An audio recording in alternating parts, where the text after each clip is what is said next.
अस्सलाम वालेकुम। कैसे हैं आप लोग? ठीक ठाक हैं यकीनन। अब आपसे रेगुलर मुलाकात होगी और हम बात करेंगे। आज का टॉपिक है, क्या ये सच है?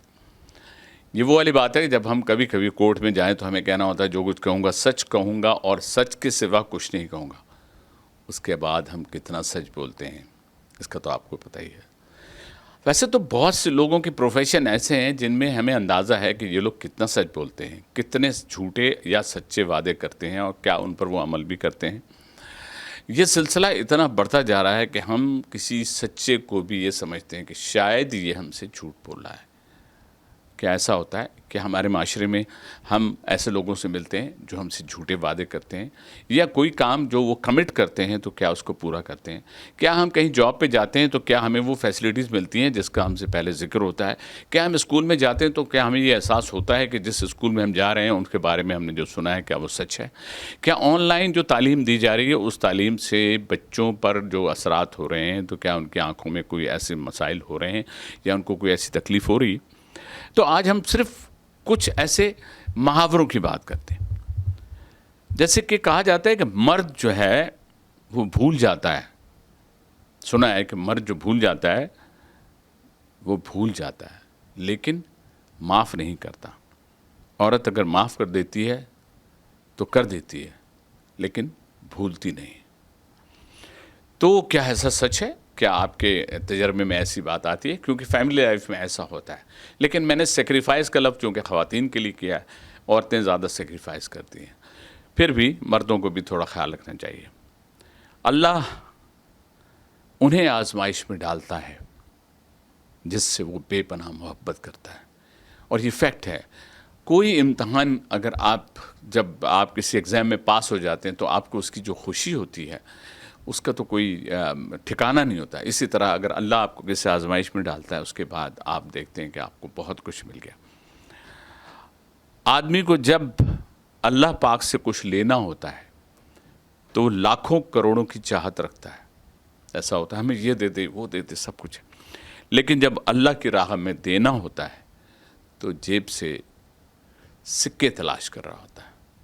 अल्लाह की राह में देते हुए हम बड़ा वो हो रहे होते हैं यानी, और लेकिन मांगते हुए हम अल्लाह से बहुत मांगते हैं। लेकिन बेशुमार हमारे इस चैरिटी सिटी में हमने देखा है कि बहुत से लोग जो हैं इस लॉकडाउन और इन चीज़ों के बाद उनमें बड़ा तब्दीली आ गई है, और वो लोग इस चैरिटी में लोगों के काम आने में, गरीबों की मदद करने में बहुत आगे आगे हैं। और ये सब एक माहौल है जो कि एक आजमाइश जिससे हम गुजरे हैं, उसमें हमने देखा है कि लोग जो हैं वो अल्लाह के खौफ से कह लें, अल्लाह से मदद के लिए कह लें, अल्लाह को राज़ी करने के लिए लोगों की मदद करते हैं। एक और चीज़ है जिसका आपको पता है कि इंसान जितना ऑनलाइन होता जा रहा है, इंसानियत उतनी ही ऑफलाइन होती जा रही है। I think this is fact. हम बहुत सी चीज़ें ऐसी देख रहे होते हैं कि हम देख के वहाँ से गुजर जाते हैं, हम उस चीज़ पे किसी को हेल्प करने की कोशिश नहीं करते। इसके भी दो रीज़न हैं। एक रीज़न तो ये है, वो सोचते हैं कि अगर हमने इसकी हेल्प की और कोई खुदा न खास्ता कोई पुलिस केस बन गया और कुछ होगा तो सबसे पहले वो कहेंगे गवाह को, जी आप थे ना, आप खड़े हुए थे आपने। तो कुछ लोग इस वजह से कन्नी कतरा जाते हैं। लेकिन मेरा ख्याल है अल्लाह को राज़ी करने के लिए अगर हम किसी की मदद करते हैं, किसी को रोड पार करा देते हैं, किसी को जगह दे देते हैं, किसी को हॉस्पिटल तक पहुंचा देते हैं, और हॉस्पिटल में अगर किसी की तीमारदारी के लिए गए हुए हैं तो उसके इर्द गिर्द के जो मरीज़ हैं उनकी भी आप थोड़ा सा मिजाज पुरसी कर लेते हैं, तो इसमें कोई हर्ज नहीं। देखें, बात यह है कि हमेशा खुदा से मांगो, क्योंकि वाहिद खुदा जो है वो बेहिसाब देता है और आपसे कोई हिसाब नहीं मांगता। लेकिन यौम हिसाब में अल्लाह पाक आपसे ज़रूर हिसाब लेंगे, क्योंकि उसमें आपको देना है। इसलिए इस दुनिया में हमें बहुत सी ऐसी अपॉर्चुनिटीज़ अल्लाह की तरफ से मिलती हैं जिनको हम आगे बढ़ जाते हैं। वो हमें ख़ुद दे रहा होता है, वो हमें ख़ुद चांस दे रहा होता है, आपको खटखटा रहा होता है, और आपका ज़मीर ऐसा सोच चुका होता है कि आपको उन बातों से आपको फील ही नहीं होता। अब एक जगह आगे फिर वो करते हैं, अरे हाँ अल्लाह मुझे ये हुआ था, अरे ये मैंने महसूस किया था, अरे ओ अल्लाह मियाँ पर, फिर भी वो माफ़ करता है। अच्छा, मजाक की बात है लेकिन अच्छा लग रहा है मुझे कि चाँद पे पहला कदम किसने रखा था? आपको पता है? नील आर्मस्ट्रांग ने। तो किसी से पूछ लिया, भाई चाँद पर पहला कदम किसने रखा था? उसने कहा जी नील आर्मस्ट्रांग ने। और दूसरा कदम کہنا دوسرا بھی اسی نے رکھا تھا، وہ کوئی لنگڑا تھوڑی تھا. تو بات یہ ہے ہمارے اس زمانے میں معاشرے میں نا بہت سی چیزیں ہوتی ہیں کہ ہم ان کو بڑا ایزی لے لیتے ہیں. اس کا جواب ہمارے اسی سوال میں جواب بھی ہوتا ہے. وہ نیکی بہت ہی معتبر ہوتی ہے جس کا کوئی گواہ نہ ہو سوائے اللہ کے. کچھ نیکیاں ہم لوگ کرتے ہیں لیکن ہم اس کا ذکر کر کے اس کو ضائع کر دیتے ہیں.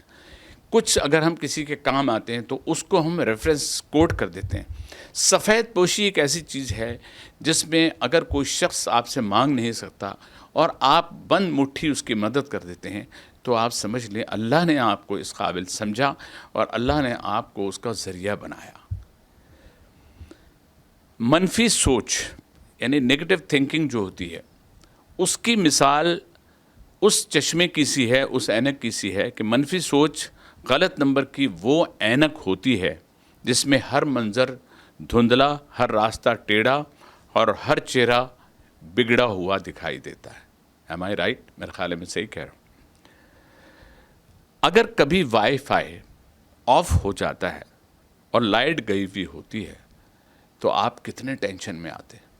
تو کسی صاحب نے یہی کہا تھا کہ وہ میں اپنے گھر پہ تھا تو ہمارے گھر میں 1 گھنٹے کے لیے لائٹ چلی گئی تو وائی فائی آف ہو گیا تھا. تو میری ملاقات اپنے ماں باپ سے ہوئی تھی. کافی اچھے لوگ ہیں. ہم اپنے اس کمیونیکیشن سیٹ اپ میں جس میں ہم ایڈوانس بہت آگے تک بڑھ گئے، ہم کچھ رشتوں کو، ہم کچھ باتوں کو، کچھ ایسے لوگوں کو نظر انداز کر رہے ہیں جو ہماری اس زندگی کے سب سے امپورٹنٹ لوگ ہیں. ماں باپ آپ کے اتنے امپورٹنٹ ہیں جنہیں آپ کی ضرورت ہوتی ہے، آپ کے بہن بھائیوں کو ضرورت ہوتی ہے. جب آپ کے پاس یہ فیسلٹیز ہے تو آپ کیوں نہیں کرتے کہ اپنے اس وائی فائی سے، اپنے اس کنیکشن سے فائدہ اٹھاتے ہوئے اللہ کو بھی کنیکٹ کر لیں اور آپ گوگل پہ اور اس میں جا کے دین کی معلومات میں اضافہ کریں. اپنے ماں باپ، اپنے ان رشتہ داروں کو جو غریب رشتہ دار ہیں، آپ ان کو کیوں نہیں پوچھ سکتے؟ آپ ان سے کنیکٹ ہو جائیں، ان کے پوچھیں تاکہ جب آپ اللہ پاک سے کنیکٹ ہوں تو آپ کو یہ احساس ہو کہ ان لوگوں کو، کیونکہ دیکھیے امیر آدمی کے گھر جا کے اس کو بکے شکے دینے سے آپ کو اس کے لیے کوئی اتنی بڑی بات نہیں. اس کے بعد تو 100 بکے رکھے ہوں گے، جب آپ پہنچیں گے آپ کا بکے بھی اس میں کہیں پڑا ہوا ہوگا سائڈ میں. لیکن غریب کے ہاں، جس کے ہاں ایک محدود آمدنی اور محدود ریسورسز ہیں، ان کے آپ جا کے بیٹھیں گے تو اس کا بس نہیں ہوگا کہ وہ آپ کو آنکھوں پہ بٹھا لے، پلکوں پہ بٹھا لے، کہاں بٹھا لے، کیا کر دے، کیا نہیں کرے.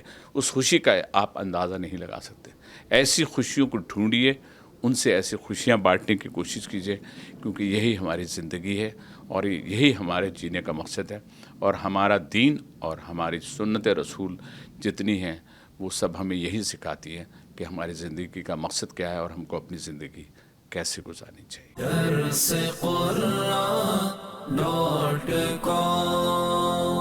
www.darsequran.com